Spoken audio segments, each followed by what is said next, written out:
Welcome to the E-Show with Neil Ravin. With over 1,000 NCAA commitments, the EHL is the proven path to college.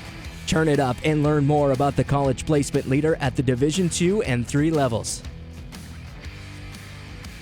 Welcome to the E-Show, presented by the Penalty Box Foundation. The Foundation's mission centers around their daily motto, we take care of our own, as they help out all of those within the hockey community who've experienced a catastrophic event. Learn more at penaltyboxfoundation.org. What's up? My name is Neil Ravin. This is episode number 81 of the E-Show, and on this week's episode, we cross off another Original Six franchise in the Valley Junior Warriors. Ryan McGrath is busy preparing for his third season at the helm of the program, having helped over 20 players advance onto college hockey in the first 2 years. With a great support staff of coaches, McGrath feels strongly about the overall direction of the organization. We wrap up the episode with the formation of the latest all-time lineup, featuring a handful of players from the 2016-17 Warriors Division title team. I'm joined now by Ryan McGrath, the head coach and general manager of the Valley Junior Warriors. How's it going, Ryan? Yeah, it's going great today. How about yourself? Doing great. Welcome back onto the E-Show. Let's jump right back into things. You're heading into now season number 3 with the Warriors, and you could say that each one's been different. The first year was obviously your first year as the head coach and GM. Last year we were in the middle of the pandemic. Now heading into season number 3, does it feel the most normal so far? You know, it does. I mean, every year brings different challenges, as we all know. But I finally feel a little more comfortable. I understand the league a lot better, even though I was very familiar with the league going into it. But when you're watching as a college coach versus being inside every day, it's completely different. But, you know, the type of student athlete that we need to recruit and how to prepare the schedule, how to train, how to do video, strength and conditioning, like we finally feel like we're fine tuning and we're heading in the right direction.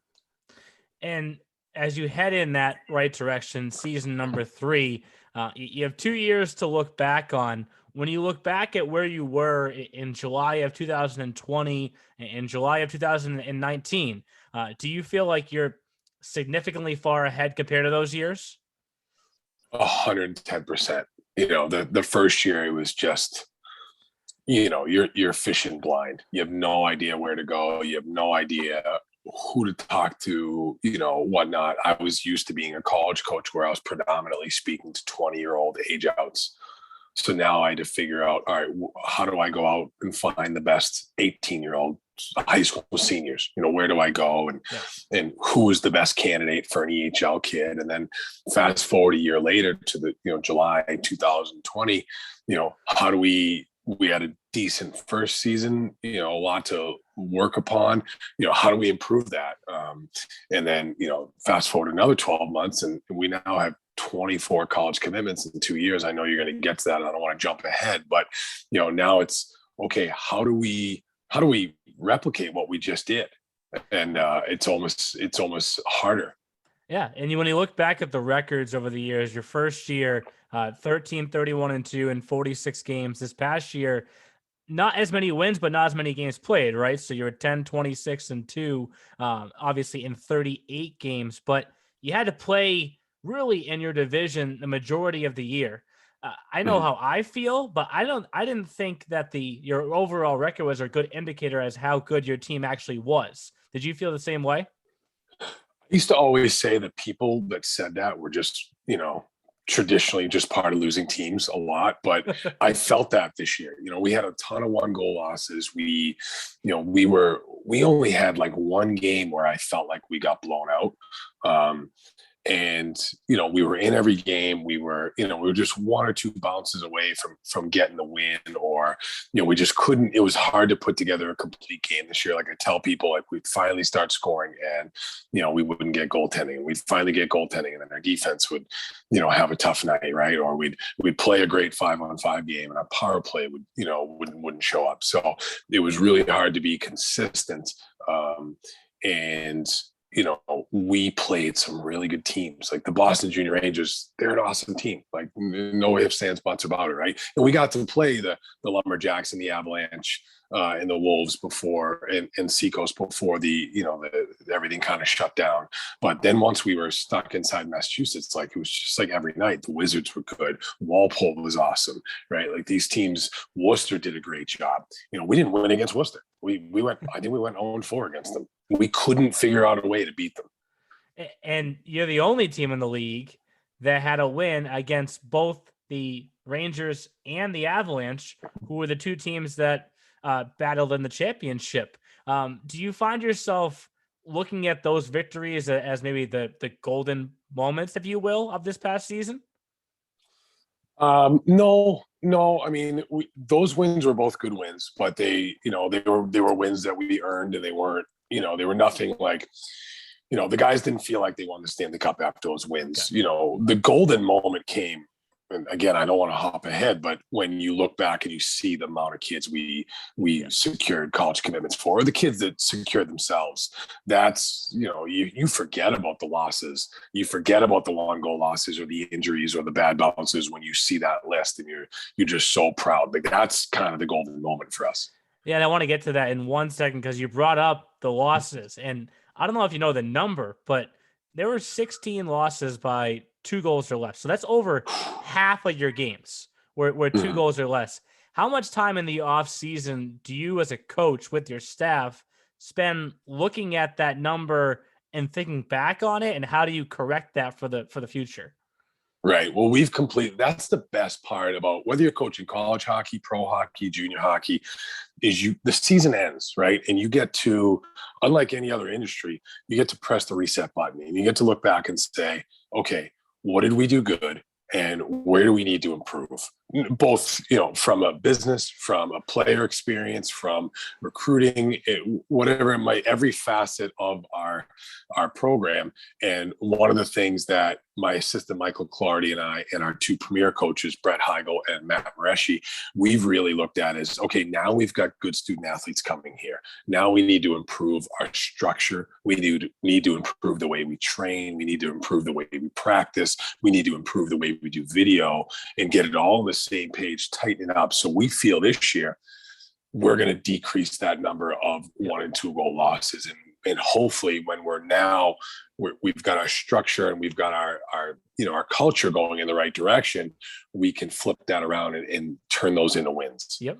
And we've teased it twice now, but let's talk about those commitments some more, because what really stands out to me with the 15 that you have from this past season is to 14 different academic institutions.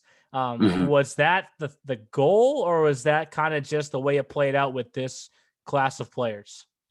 It's never a goal, right? The goal is to help place the student athlete into the school that fits him, right? So him or her, but obviously with us, we're dealing with the boys league. So, and it just worked out that way. So every one of those schools fits that player, their athletic profile, their academic profile, their financial profile, their geographic restrictions, how far or close they want to be away from home. Do they want to be in the city? Do they want to be in the woods? And that's those are questions that I ask our players to answer during the season. What boxes do they want to check off for their college experience, and not just hockey player? Like if you want to see me get upset, sit in my office and tell me, I'll go anywhere that recruits me, and you'll see me blow a gasket, because that's not how kids should be picking their colleges. This is one of the most important decisions of their young lives. They're going to have a lot more important decisions after this, but it shouldn't be whoever recruits me or whoever has the nicest rank or has the biggest, the best stick deal. It should be, where can I get the best overall student athlete collegiate experience? And that's academics, finances, campus, the food, whatever it is that you want to accomplish. That's where we look. And right now we've got, there's 84 Division III schools and 7 Division II schools. So, there's 93 schools that we try to place our players in a grouping of schools. Everyone wants to go to Middlebury. Everyone wants to go to Norwich or Babson, right? But they only take 7 kids a year. Yeah. right? And St. Norbert only takes 7 kids a year. So, Adrian only takes 7 kids a year. So you got to have honest conversations at the beginning of the season and throughout the season saying, I know you want to go there. That's the place that everyone wants to go to, right? But realistically, you're more in this grouping of schools. So let's put all of your energy, or the majority of your energy, into applying and getting recruited to these schools. And if you want to throw a Hail Mary and see if, one of those dream schools comes out, great. But don't put all your eggs in that basket, because I've seen it where kids put all their eggs in, in a school that's out of their reach. And by the time they finally hear the word no, all the schools that they should have been talking to are full, and now they're left with nothing. Yeah. And you brought up a number of great factors in there that players have to consider. So let's talk about a few players in particular, because I want you to tell their story, right? First, let's start with a captain for your team this past year, and Tyler Rossi, who's going back home, right, to SUNY Brockport, basically. Can you don't have to go into every detail, but I know kind of what he went through. But can you tell the folks at home just how important that commitment was with what Tyler had to go through to get to this moment? Tyler broke his leg in his 19-year-old season. And when he was playing for the Philadelphia Revolution in our league, and he was having a pretty good season. He wasn't having a great season, but he was having a pretty good season. And we had actually made a trade with the Philadelphia Revolution. We sent Taylor Corey, our captain, down there, and they sent us Tyler and another player. And Tyler was done for the season. So I said, hey, go home, get it looked at, and let me know if you want to come back and do your final season with us. And I would just check in with him every couple of weeks. And he was actually pretty close to not playing hockey this year. And he was just going to go to school, right? And he was just going to, figure it out. And, and then he finally called me. It was like June. And he said, Coach, I want to give this one more go. Can I come play for you? And I was like, absolutely. You've got a spot in our team. So he showed up, and he worked his butt off all spring and summer to get his leg back into good shape. And he didn't play much in the summer. He just trained. And when he showed up to training camp, he was still pretty rusty. And we were like, oh boy, I hope he can get this going, because he wasn't in game shape, and he got better every single week. And he was almost a unanimous decision, or a unanimous vote for captain. We allow the players to vote. The coaching staff each gets one vote, just the same as the players. And he was almost unanimous, and he did a great job leading our team through a COVID season, which is, who knew that was going to happen, right? And, and he had some specific majors in mind. And obviously, being a New York kid, he wanted to go to the SUNYAC because it's a great conference, especially for New York kids, because, financially he's probably not going to have to take out too many loans or come out of school with a lot of debt. And when we finally got Brockport to commit to him, it was like he felt like he won the Stanley Cup. We had a moment, there was a hug, there was some tears, and he's just an unbelievable young man. I'm so excited for him, and I can't wait to, check the box scores every Sunday morning and make sure he's doing his job there. Yeah. And when you come back from an injury like that, it's just, it's crazy. I can only imagine what the feeling was like for him. But you mentioned, the financials, but then there's also the academic side of things, right? So you guys brought in a defenseman this year in Max O'Brien, who's heading off to a NESCAC school at Colby College. Was it always his goal when he came into your office, I want to go NESCAC? Yeah, and it was Colby. He had received admission to Colby his senior year at Berkshire all by himself. He didn't require any coach's assistance. And obviously the Colby staff has a pretty good relationship with Berkshire.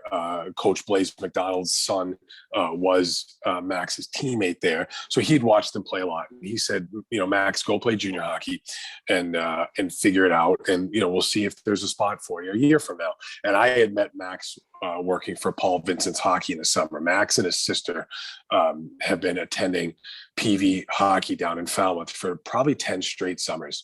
And I had met them 2 or 3 years ago, and I was so impressed with him as a young man and as a student athlete. And when I found out, I talked to Coach Danny Driscoll at Berkshire, and he said, hey, I've got 2 kids that I really think can play college hockey, but they need a year. One was Max O'Brien. The other was Jack Davis. And I said, I know Max O'Brien. I've worked with him at PV. He's a great kid. I called him right away, and I didn't even have to see him. I said, hey, I got a spot for you.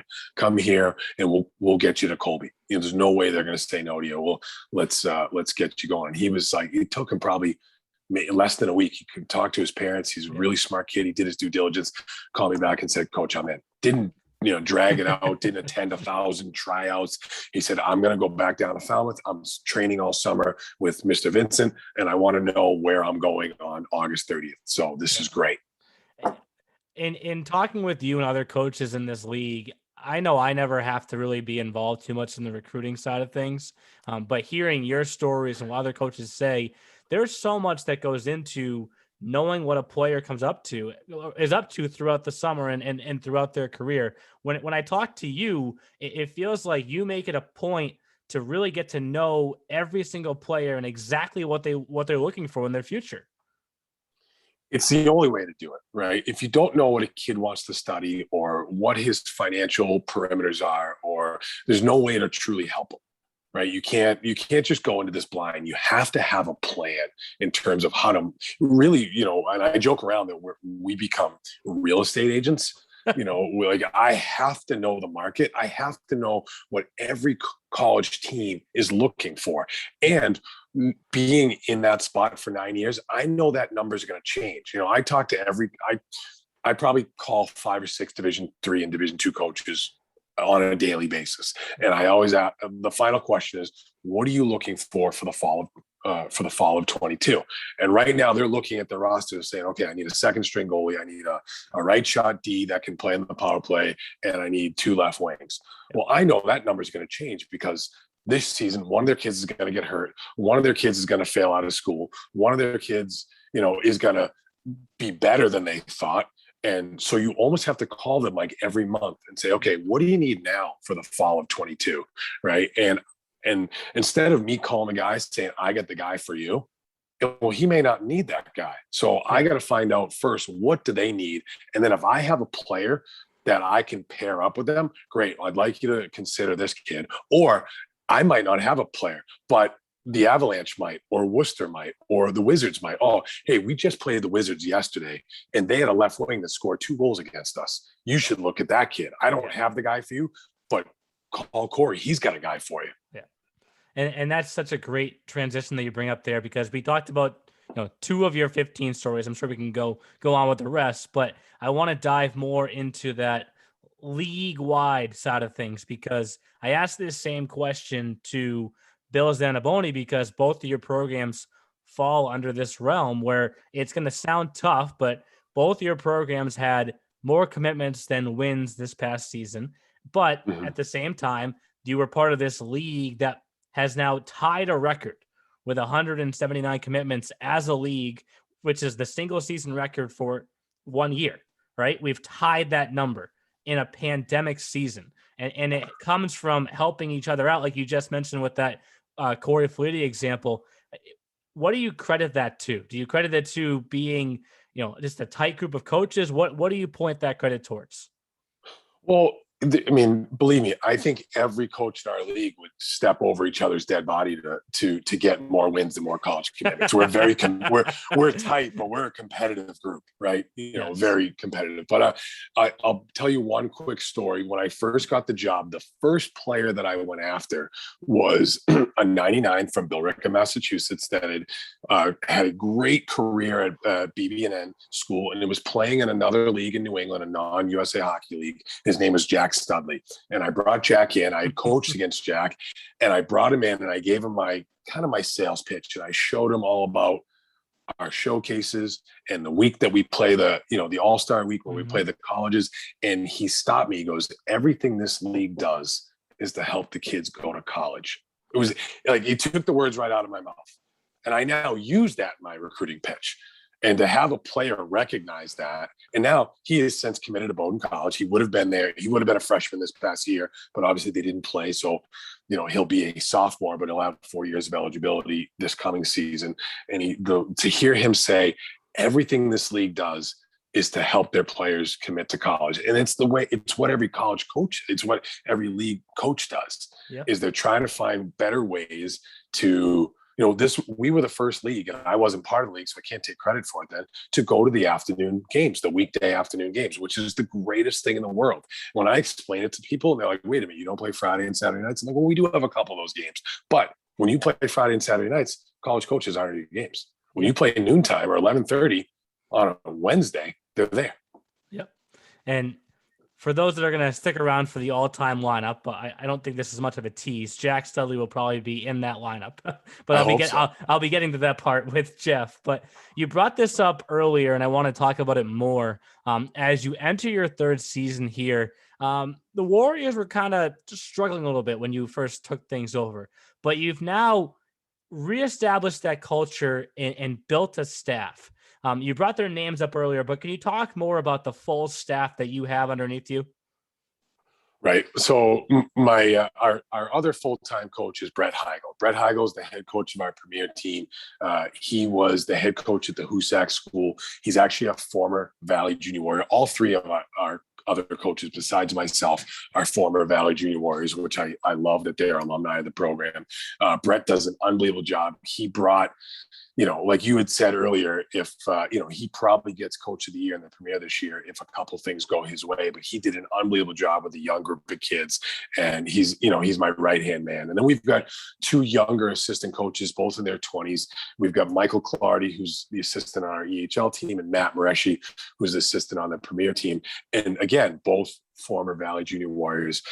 Michael Clardy, I coached here. He's a full-time student at Boston College, and he's working with us, and I had hired him and thinking he was just going to do our video.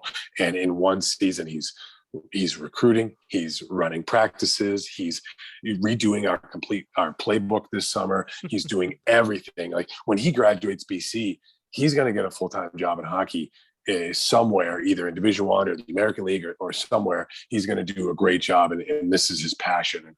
And Matt Mareschi is a guy that played Valley and then went on to play 4 years at Post University. He's a heck of a player. He's a great kid. He did the job he did with our premier defenseman this year was awesome. And the decor that we're handing him this year is even better. Like he's salivating and he can't wait to get in there. And they're all working Paul Vincent's with me this summer. They're all doing a number of skills. Matt Mareschi just coached in the Bay State games. Like it's a great young staff. There are times I have to rein it in and say, we got to stop joking around. We got to get down to work because we're having so much fun together, but it's a great group. We spend a lot of time together. And I'm just so excited that, I get to go to work with three guys that I respect so much, and they're learning from me, but I'm learning from them. I'm the one that's been in this the longest, but I learned a long time ago, you got to surround yourself with people, with good people, because you can't do it all yourself. But also, not to sound corny, but it does take a village to raise a baby. And we the way we treat it is all four of us coach both teams. Even though two of us are EHL, two of us are Premier, there are days where, this coming weekend at the Chowder Cup, I'm going to be on the bench with both teams. There's going to be days where I'm on the ice for practice. So I might tell Coach Mareschi, hey, come run EHL practice. I'm going to go run Premier practice, or vice versa, or, whatnot. So it's a great, great staff, and we're real excited about the future. And I don't want to make you feel old with this, but are there times where, you have to kind of act like almost like the father figure because they are younger and closer in age to the players? Yeah, for sure. But you know what? Not many. Like they're all pretty dialed in as to what their responsibilities and what their roles are, and their relationship that they have with the players. There are actually probably more times where I have to lighten them up and say, hey, let's have a little more fun. It's a 6 to 7 month season.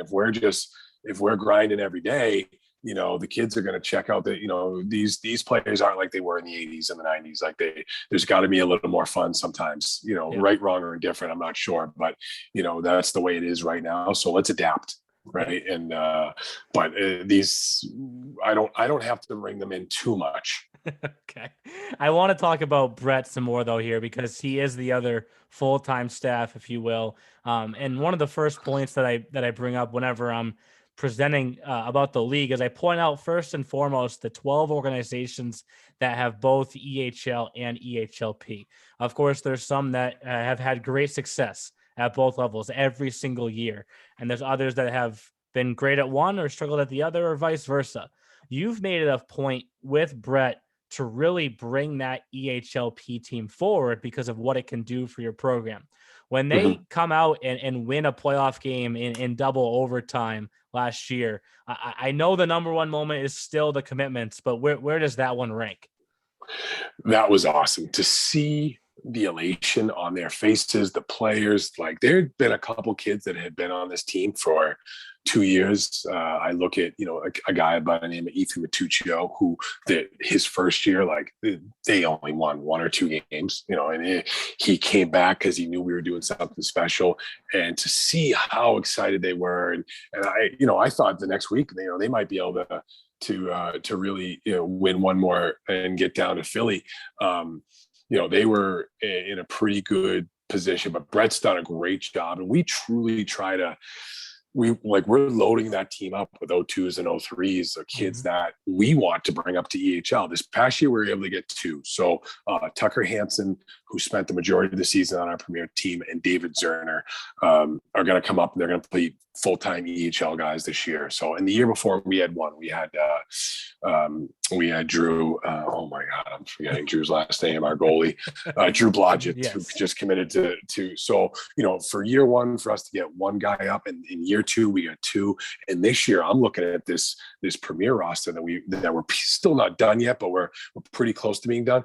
And there's a chance that we could have 5 or 6 guys that not only get called up for the the fall of 22, but get called up during the season, and are where their performance forces us to bring them up and say, we got to play them in some EHL games or bring them to EHL practices. And one of our number one rules is every single thing our EHL team gets, our premier team gets, whether it's ice time, strength and conditioning, video, apparel, equipment, it's all the same.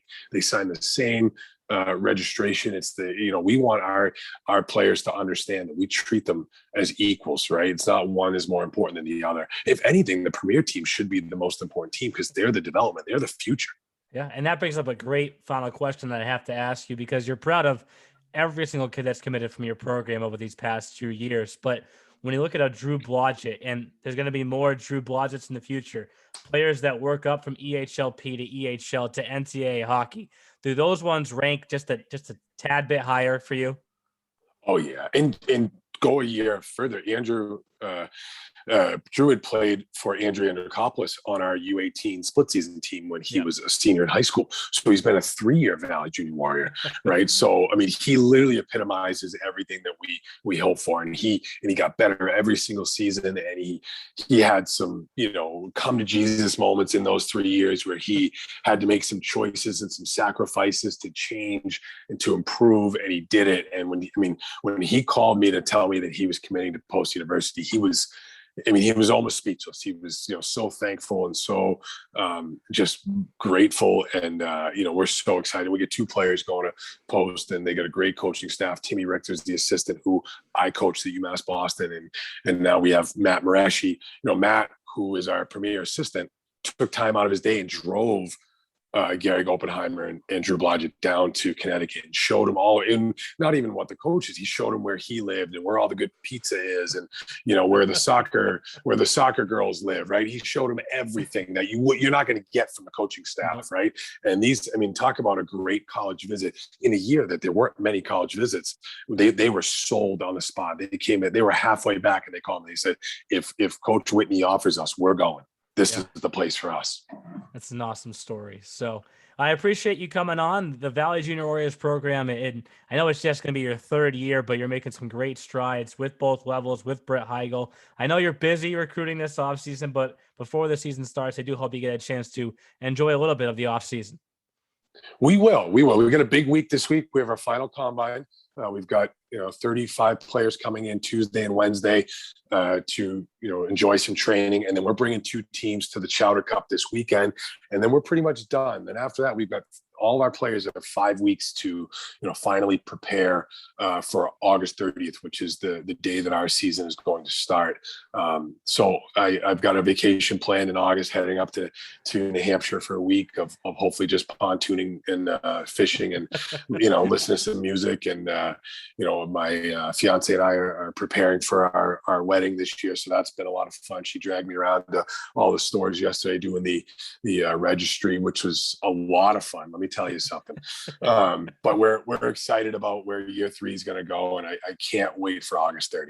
Yeah. But I'd like to put in one push for the all-time list, because he's a player that was before my time, but he played in the EHL, was Drew D Geronimo, was a defenseman that they got out of Phillips Academy. He played for Andy Hines and Jeremy Tabb at the Valley Junior Warriors. Then we got him at Wentworth Institute of Technology, ended up being a captain there. So hopefully Drew gets some love on the all-time list as well. Well, when I bring Jeff on, I'll let Jeff know that we got a forward in Jack Studley and we got Drew in the back end. So we already got 2 positions filled. So I appreciate you coming on. Awesome. Thanks, Neil. Take care. Thanks again to Ryan McGrath for coming on the podcast this week. As you heard him mention, heading into his 3rd season with Brett Heigl, big plans coming in the future, and I think a great future ahead for that program. So let's bring in Jeff Mills now. And Jeff, we can now cross off with this week number 5 of 6 original 6 teams. There's only one left. The OGs going down. That's a trivia question for everyone at home. Who's the only OG team we have not done? Yes. And we will not say it. Think it's in New York. But broadcast, that's all we'll say. It's a broadcast tease. They'll be coming on at some point in the future. And that's all we can say. When you look at the league footprint and realize that there's only one team in New York, there's the answer to the trivia question. There it is. I was going to say, well, unless they want to go back to like old Bobcats Royals. Yes, this is true. Being correct, This is true. But with the interview with Ryan, as you guys heard me all mention, we actually have 2 players that we plugged in right during the interview. I think first for the forward, Jack Studley, we were probably going to say his name anyways. Yeah, for sure. One of the best players that the Warriors have had in their time in the EHL, and I would say the best player in the McGrath era, if you would agree with me. I think of all the players that he's brought in over the first 2 years, I think Studley was the best player. Obviously scored goals, was physical, and obviously couldn't play games this past year. So another one of those players that we have on this list of going to play his first college game this fall. But he was huge. He was huge for the Warriors and going to be a great fit at Bowdoin.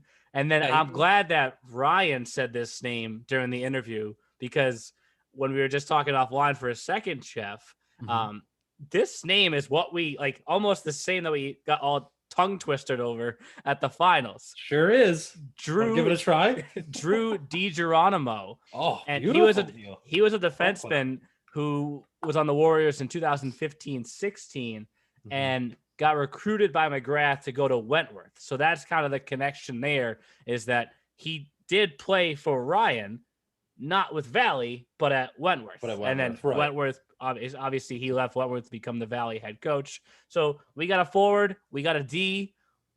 Where do we start? I don't know, but I do like those picks. Like we said, Studley was a stud, pun intended, kind of the do-it-all guy, power play guy.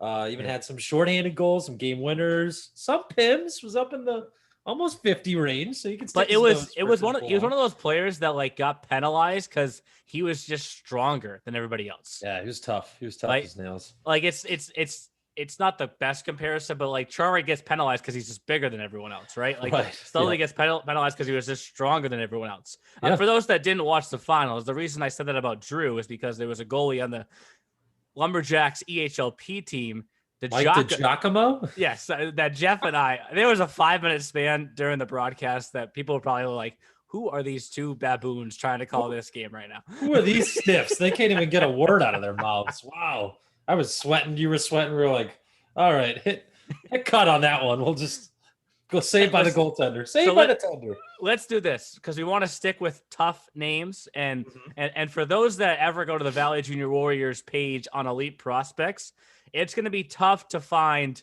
which guys are EHL and which guys are from before the EHL. Because if we're being truly honest about junior hockey teams in our league, I think the Valley Junior Warriors would probably have the most history than anybody else. I think they've lasted or been around as long as anybody, regardless of whatever the team name was. So, the first 5 or 6 names on the EP page, when you find it, never played a game in the EHL, but they were in the AJ, the EJ, all that before.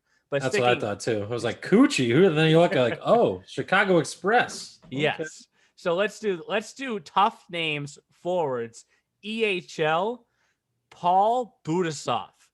I'm not sure if you remember this player, Jeff. Yeah, but he was a 2-year guy for Valley, and then we've brought up this one college team over and over again on this podcast at Salve. He was part of that team that made a run to the national championship game, lost to Saint Norbert. But Paul, so he played with the Ruzioni, and who's the other one we had? Dylan Carabia and Eric Lipa, and you name it. There were like 10 different guys that were on that Salve team. But overall, guys to Salve. Overall, in Budasov's time in the EHL, 75 career games, 72 points. Like he was dynamic in this league. Not quite, I guess you could say, as physical as Studley. But just I remember when he was on the ice, you had to know where he was because I mean, look at this last year in the EHL 2016-17. I love symmetry, right? You know, I love symmetry. You love numbers, symmetry. 25 goals, 25 assists. Beautiful. In the playoffs, 2 goals, 2 assists. Like he did both. He did it all. So I say we put Budasov in here next. That gives us 2 forwards so far. Great number at Salve, by the way. Forward number 88. Eric Lindros. What's going on there? Budasov. Is it Budasov or Batusov? I always said Budasov. Well, as we know, I think it was with not to go back to the Avalanche and talk about Chris Sorrell again, but I think it was, if I remember correctly, Matt Kassab that we used to call Kassab, and then his dad came up at the Frozen Finals. At the finals, dude. He was like, yeah, but it's fine. I was like, no, it's not fine. This is what we do. Like we've been calling him Kassab or Kassab, whichever one it was incorrect for 3 years. So yeah, but Budasov, we hope the common denominator in that statement is that it was a player on Chris's team, and like, come on, Chris, tell us how to pronounce your kids' last names. Right. There's a little tease. There's a former Av that has a brother that was a Warrior. Fun little fact that we'll possibly get to. I did see his name cross. Okay, you could say, is it a forward? No, I believe he was a defenseman. Do you want to skip? His older brother. Do you want to skip? No. We'll just a little tease. We'll keep on with the forwards. Okay. I was thinking Pelton was a good name. Do you remember Jimmy Pelton? Yes. From the 17-18 year? Yes, and I want to say he is a EHLP to EHL alum, and I am correct. He played 2015-16 with the New Hampshire Junior Monarchs, then played 2 years with the Warriors, and now is at UMass Dartmouth. Symmetry, Jeff. Look at this. This is beautiful. In 16-17, he had 18 and 20. In 17-18, he had 18 and 20. Jimmy Pelton, man of consistency. He's going to come back and do the same exact thing as last year. I'm just, he just knew. He's like, I know years later, Neil Ravin is a man that loves symmetry. He's going to dig up my box score, and I just want to make sure that I make him happy. So yeah, exactly. James Pelton to the board, ladies and gentlemen. So that gives us 3 forwards. There's another name I just saw on here that I was going to say next. Actually, there's 2. I got 2 pulled up right here. The first one is Matt Weisner. Matt Weisner played, I want to say that same, 15-16 season, put up 51 points in 44 games, then spent a pair of years in the NA, and then look what he's done at Babson. I mean, last year, obviously, didn't play as many games, but he's on the same pace, 8 points in 8 games last year. And Babson was the better D3 teams, too. He was over 20 points each year, his first 2 years at Babson. So I think Weisner is an absolute lock for this run. Yeah, he's been a good Beaver, and I love seeing that too, right? That's another common thing we've had during this offseason podcast, Neil, is the players like that have transitioned from playing in the EHL, then they step up and go play in the NA, and then go and play and succeed in college. So it's another beautiful thing to see as far as EHL commercials are concerned. Right, Weisner doing it for you. I put up that story last week following the NA entry draft. There were 4 players that played in the EHL last season that got selected in the entry draft. One of them was a Warrior. I'm not sure if we're going to put Hayden Riva on this list. He only played 2 games for the Warriors last year. So I can't really say he's an all-time. But yeah, that'd be a little bit of a stretch. Cool to see him get picked and part of that class that's going on to the NA next year. And as I say when I'm on the road, it's not every 10 kids in this league do go Division II or Division III, but they're the 1 out of that 10 find their way up the ladder onto Division I hockey, and sometimes that's through the NA, sometimes it's through the NA and the USHL. And for those kids, including Riva, it's cool to see them make that next step. So the next forward that I had pulled up is Garrett Gintoli. And what I didn't know about Garrett during his time in the EHL, he is deaf. I did not know that. And he's played in the Deaf Olympics once or twice and has won like gold medals for the U.S. I want to say it's actually twice. I'm gonna have to dig up that later on.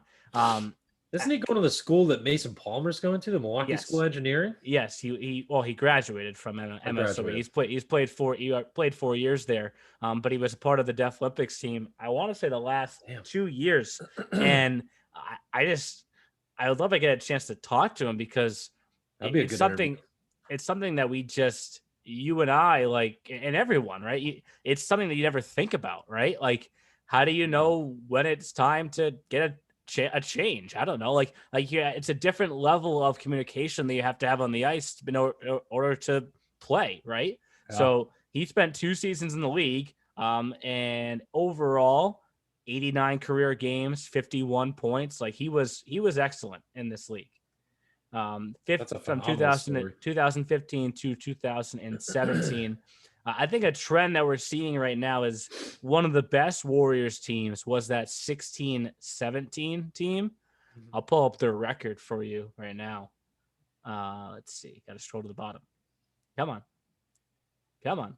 Yeah, because there was a few guys.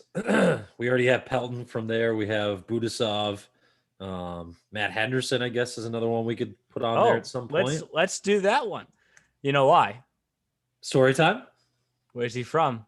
Oh, tell me he's from Maine. Scarborough, Maine. He's from Maine. Well, there's two. Okay, there's two reasons. Why is he not at the top of the list then? Down. Well, there's two reasons. Let me first say a lot of what we're talking about is 2016-17, because the Warriors that year were 32-13-3. That was one of the best teams they've ever had.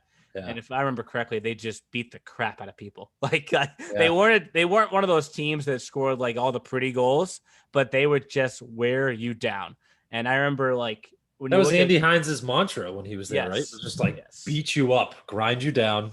And I remember between Walpole and the Wizards, we talked about this before. Valley just killed those teams. They had a tough time with them last year in the playoffs. I called them that whole playoff series. It wasn't. Walpole was on their toes for a while from this past year's team. Yep. And Andy Hines, fun fact, since we just mentioned him, brother of Steve Hines from the Boston Bruins for a number of years. Loved Steve Hines when I was when I first started watching the Bruins.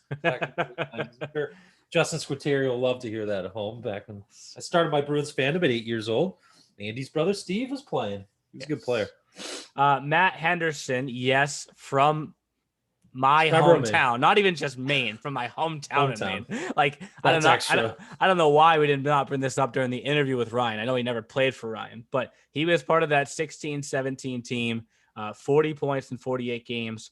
The second part of it is obviously if we were able to play what we were supposed to this past year, he would have been playing against the EHL with Curry College. But he's graduated from Curry now, so he won't be a part of that game this year. But excited about that game. They just announced their new head coach. Did you see that? Oh, actually, I did see that the other day. Yeah, Peter Roundy's the new head coach at Curry. So texted me the next day, looking forward to our exhibition matchup, blah, blah, blah. I was like, awesome. That's excellent, especially because, when new regimes come in, they can look at certain things and be like, nah, I don't want to do that. And they can change things quick. But yeah, Peter Roundy, another great name. Good ad by Curry. And with Curry, we've actually gone there for a tour the past, not last year, but the 2 years. Like this All-Star game has been building up for multiple seasons. So 2 years.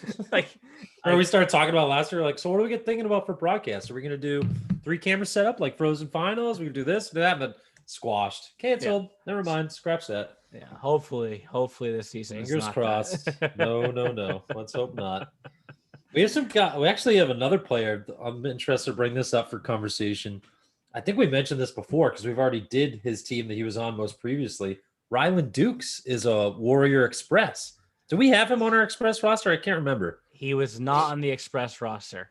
He only played 45 games as a Warrior too, but I just thought it was a fun little thing to talk about because, like we say, people move from team to team, and Ryan was a big Walpole. We do have that utility spot, Jeff. Mm-hmm. If we ever had to put a definition on the utility spot, it's just a hybrid, whatever comes to mind during when we're talking to each other. It's really what it comes down to, right? Pretty much. That tweener where you're just like, this name, I just remember this name. I liked this guy, or he did a couple of good things, but it's tough to look at this list on the EP page, as I mentioned earlier, because there's so many names that are not EHL. Nope. Because they have such a deep history over the years. And I go back to 96, by the way. I looked. 1996. I don't think any junior team was playing at that time. I don't think they were. Yeah, because they were in the EJ at that point. But who else was even in the EJ back in 96, 97? It looked like that was like of the original teams, maybe the Rough Riders. Actually, you know what? Walpole might have been the Stars back then still. It might have been the Walpole Stars. Okay. I'm looking back on now the top scorers from each year. Obviously, we mentioned Budasov. We got Pelton. Jimmy Pelton. Yep. We got Henderson, who was a top guy. Studley. Well, you mentioned Dukes. Yeah, what about some of the newest guys? Yeah. You mentioned Dukes. What about Justin Sullivan? Oh my! Another big Walpole Express guy. Two guys that played a season with the Warriors and then spent a season with Valley. Sully was a big fantasy guy for me. Big power play guy. I do want to make sure we get at least one player from this past year, and that would be Ryan Nolte, who is a player who actually could be coming back this year as an 0-1, but he's happy with where he's going to Rivier. Put up 27 points in 36 games, 15 goals, 12 assists, 11 points in the power play, a game winner. Like, he was rock solid for them. So he was their best forward in that playoff series this past year too. Yeah, for sure. He was the one that scored early on Palmer, I believe. That game where at Walpole where they had the Express on their heels, all of a sudden the Warriors scored like 36 seconds in, and I was like, score? And everyone was like, wow, okay. Valley's feeling it. Yeah, Nolte's a good player. That's a great it's good to hear that. Good for Ryan to be able to possibly get him back. Fingers crossed. You know what I should have asked Ryan, because he mentioned Michael Clardy, the assistant coach that he has now, a former Warrior. I don't know if I ever told you guys this story, but obviously if you go back and you look at our playoff brackets, all of us picked Walpole to win, and they put that at the end of their video session, Mike did, right before the playoff series. He took our graphic, put it like in the slideshow with the video on the computer screen, and circled all of our answers and said to the team, none of them think you can win this series.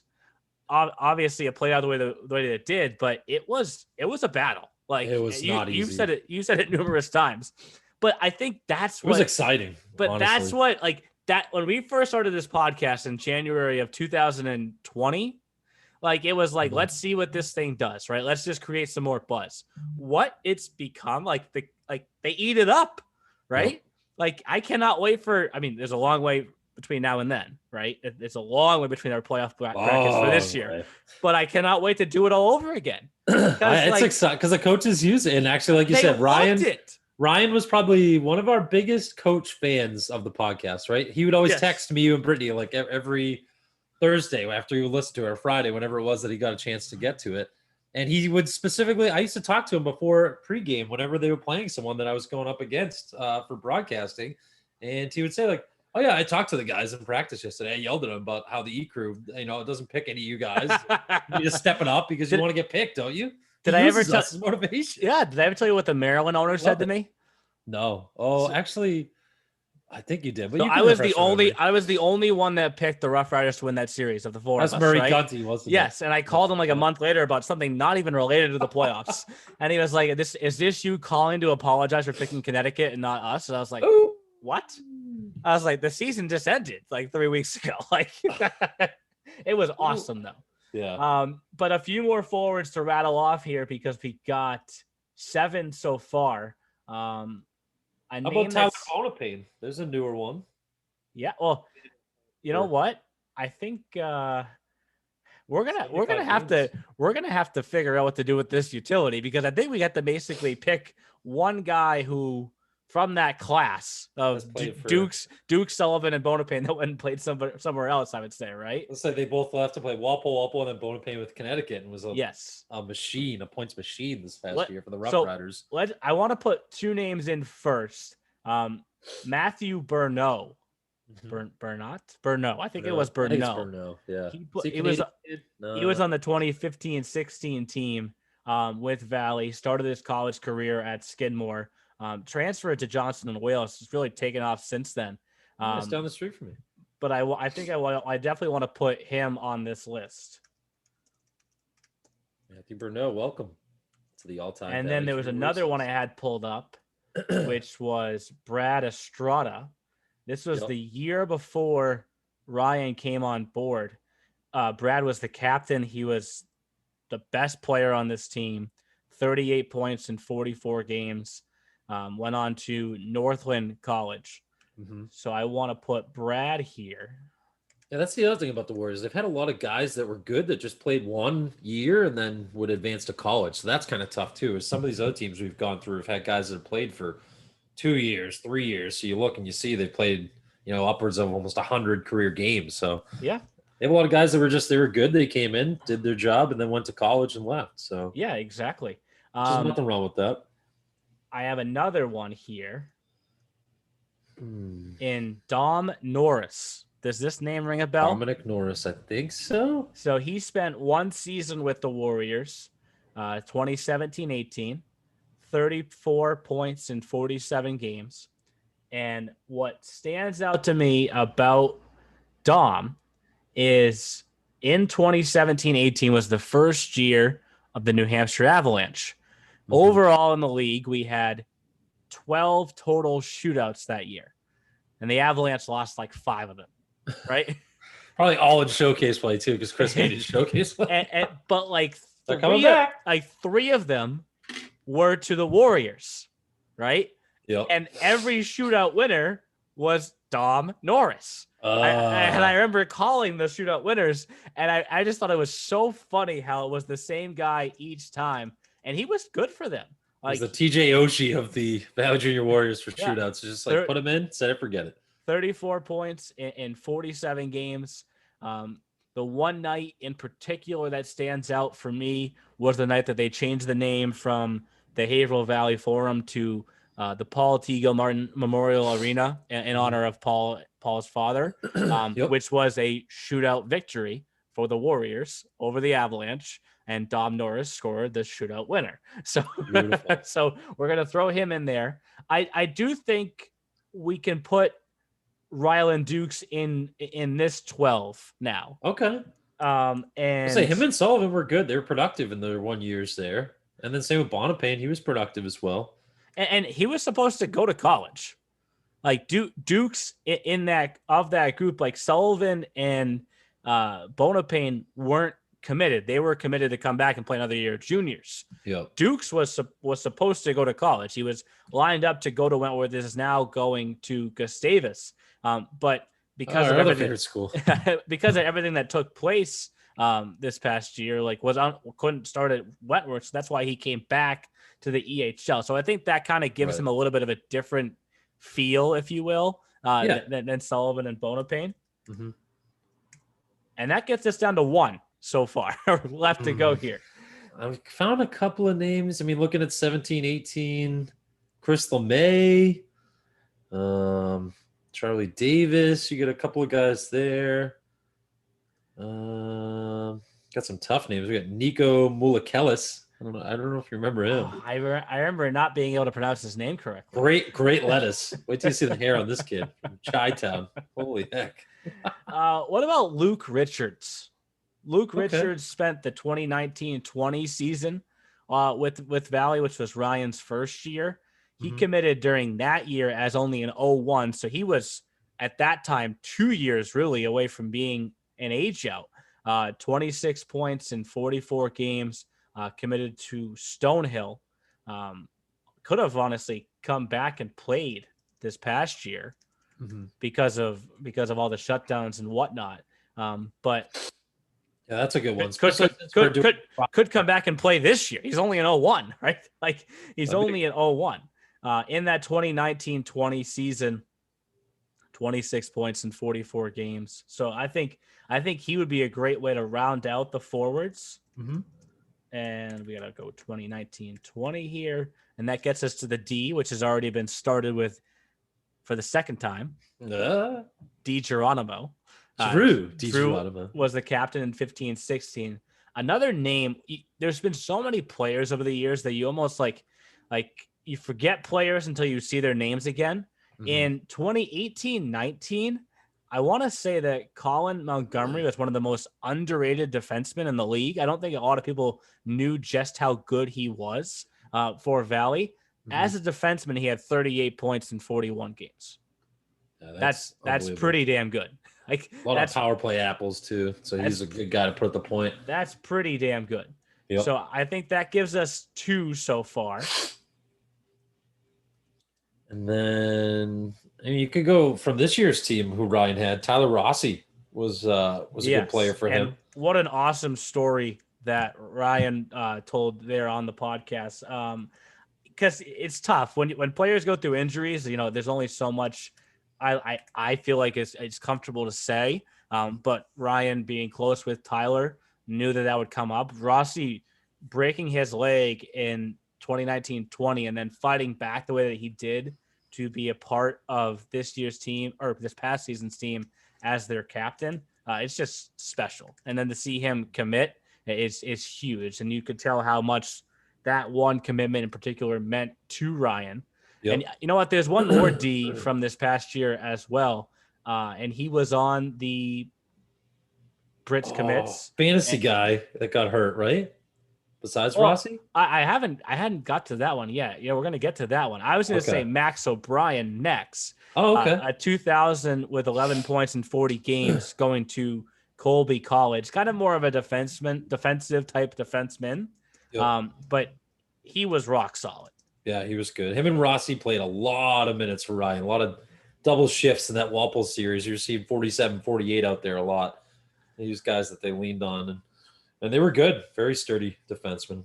And you know what? Speaking, you mentioned fantasy. Yeah, we're putting him on the list because he was on my fantasy team for a long time. I was going to say, I didn't know if we were going to say his name. And there he is. He was awesome, too. He was so good. And honestly, when he got hurt, it was a huge blow for Valley to recover the way that they did was impressive, right? Because Biddle put up 20 points in 19 games. Joe Biddle, he was at SNU, was able to return because he was only a 2000. But he's going to Skidmore now this fall. When he was healthy, I think he was one of the best defensemen in the league. Yeah. Like he was easily top 3. Offensively, no doubt about it, I think. Because that was we kind of, as we looked for an offensive defenseman, and then we didn't have a lot this past year, if we were being honest. Biddle was one of the creams of the crop, if you will. I do remember a bomb of a slap shot power play goal at the Wizards that I was calling, and I was kind of like, ooh. There's some points for me. The silent fish shake after. That's when you pot the that's when you pot it down, Neil, and and then you pot it back up and be like, hello. And I'm back. Sorry, we had technical difficulty there for a second. So pot it down on the board for a quick sec and then bring it back up. It's beautiful. Quickly, that gives us 5D. Yeah, they've had a lot of good D. I knew this one was going to fill up fast. I knew D was going to be a little faster than forwards. But I guess, do we have to go back to the beginning like we've done before? And we picked a lot of newer guys. Do we go back to an OG Warrior? Or we could. What are you thinking? We could. I was looking back on that 16-17 team again, which was the first place team. Mm-hmm. I do remember Eric Strait just being one of the toughest players to play against that season. He had 20 points in 42 games, had a few PIMs. There were 83 PIMs in there. A few PIMs. But he was just so rock solid for that team. And as I mentioned here a few times, it's probably been the best team that Valley has had throughout their time. It was like they had 4 really good defensemen that year. Strait, Robinson, How about this for a name? Ford Hatchet. I think I do Yes. remember that kid's and Lucas Anderson. Yes. Those four all had over 15 points in the year. So you can go with any of them, honestly. And he was a captain, right? Eric Strait. So, we're going to say a 2-year Safe Warrior from 16 to 18. Let's go Eric Strait. And that gets us to the goalies just that quickly. And it's kind of tough here because you can go in multiple directions. During the interview with Ryan, we talked about Drew Blodgett climbing the ladder up from EHLP to EHL onto NCAA hockey. Played his ass off in the playoffs last year. Blodgett. He saw a lot of pucks in that three-game series. There is a Warriors alum that has gone to Northeastern. Oh. And I bring that up because obviously you get the chance to do some PA for Northeastern, and I am blanking on his name. Oh my God, I am too. I'm like staring. It was Scarpa, Nick Scarpa. I want to say you're correct, right? Because I think he's their third goalie. He's the one that usually sits in the penalty box next to me when I'm doing PA. Do you talk a lot? He seems like a quiet kid. I try not to bother any of them too. It's just, they're sitting there doing their job because they are watching. There it is. I was right. Nick Scarpa. Yeah. I mean, it's tough. He hasn't played a game, right? But it's tough when you get Caden Primo. What up, Philadelphia Revolution EHL, and with those was kind of good for Canada last year too. It's kind of tough. So they draft goalies really well. Well, it's like when you play Division I hockey as a goaltender, not that I can say from experience, but like me either. Like those high end like Division I schools, like they have to play the top kid, right? Because it's the only way to convince future goalies of that talent to go there and not go somewhere else, right? Like if you're Spencer Knight, right, who went to BC, right, and was a first round draft pick, like you have to play every game so that the future Spencer Knight knows, I should go to BC because I know I'm going to get a chance to play and get drafted there right away. Right. So it's Scarpa was good when he played for the Warriors, but I mean that's their issues. They've had Caden Primo and now they have Devin Levi, and so he might not see the ice unfortunately because of how good they are. But he does have the EHL Valley Junior Warriors under his name on the line chart. I can confirm that. Yep. One of the goalies that really stood out to me when he was in the EHL was a goalie named Riley Sims. I remember him. And he played on the 17-18 Warriors. And just look at the save percentage, right? Up near over 900, 919. Spent a good deal of time in the NA. Is going to play college hockey in Canada, it looks like here. But he was really good. Yeah, he was good. So I think I want to put Riley Sims as one of the goalies from that. Did we do Blodgett too? Are we doing Blodgett and Sims? Well, I'm going to say Blodgett up for discussion. Let's put Drew Blodgett right here for utility. Right now. Okay. Down in the utility spot for a second. We already used Ryland Dukes. So we already used Ryland Blodgett, Dukes. Sullivan, Bonapane. We're thinking we got a top three right there. There was another goalie that I got to go back and find here that I had circled for the second spot. And that was Shawn Lincoln, who played for the Warriors during the 16-17. I keep going back to that season. I mean, that was their best, one of their best years. That was one of their best years, right? And Shawn Lincoln. I mean, I remember that in that season, Andy Hines made it a point to give each one of the three goalies a game in their playoff series against the Wizards, and maybe that hurt them in the long run because they weren't able to win that series. But Lincoln was probably the number one on that year's team, has since gone on to Brockport. I think school we love. Yeah. I think for me, Lincoln is definitely the pick here from that 16-17 season. And then, I talked that about makes sense. If you're gonna have the best team in history, you gotta have the goalie that was on the best team in history, right? Or else we kind of look dumb, don't we? and then Ryan and I talked about Drew Blodgett, and just to kind of put a bow on his story. He's more than just a EHLP to EHL climb the ladder guy. He spent time with the U18 team with Valley also. So like truly U18 to EHLP to EHL. Not that the U18 team is in the EHL by any means, right? Right. But he's been a multi-year guy, and the record doesn't really do him justice from this past year because, like you said, he stood on his head at times for that team. Like I'm gonna pull up while we're on here quickly. What did he finish at? 3.11, Neil? Is that what it said for the year? Because honestly, look at how many shots he faced. 3 goals a game is not bad when you're seeing 50 or so shots. Because like we said, Biddle got hurt.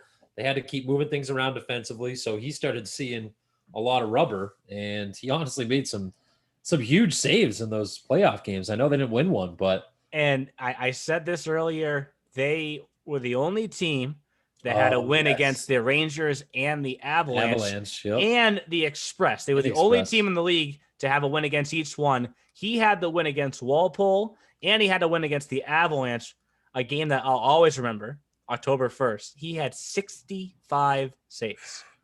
Making our point, making us look smart right here. He saw a lot of pucks. Oh, he saw almost 70 in one game. Jesus Christ.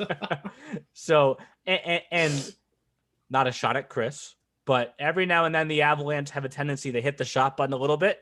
Yeah, it was a true 65. True 65. Like he stood on his head that afternoon, and I think that's a perfect way to round out this lineup.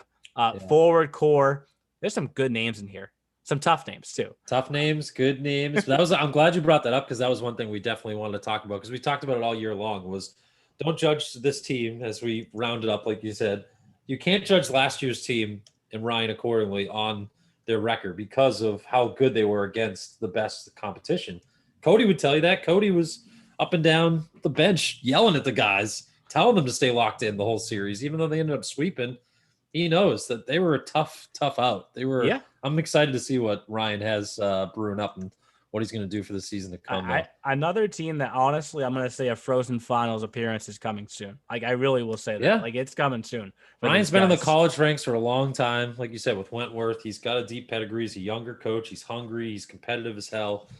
And he wants to put a good product. He doesn't want to be in the bottom for very long. And hopefully they can rise up. So here is the all-time lineup. Forwards, Jack Studley, Paul Budasov, James Pelton, Matt Weisner, Garrett Gintoli, Matt Henderson, Ryan Nolte, Matt Burneau, Brad Estrada, Dominic Norris, Ryland Dukes, and Luke Richards. Defensive core, Drew D Geronimo, Colin Montgomery, Tyler Rossi, Max O'Brien, Joe Biddle, Eric Strait, and goaltending core, if you will, 3 guys, Riley Sims, Shawn Lincoln, and Drew Blodgett. So that will do it for the Warriors. We got one original 6 team left, about 5 teams or so still to go. I don't know who we're doing next week yet, Jeff, but we'll text and talk about that one. Sounds good, buddy. Sounds good. See you on the text. Thanks for listening to The E-Show. Learn more at easternhockeyleague.org and follow us on Facebook, Twitter, Instagram, and YouTube. Also, be sure to subscribe and get notified when next week's podcast is released.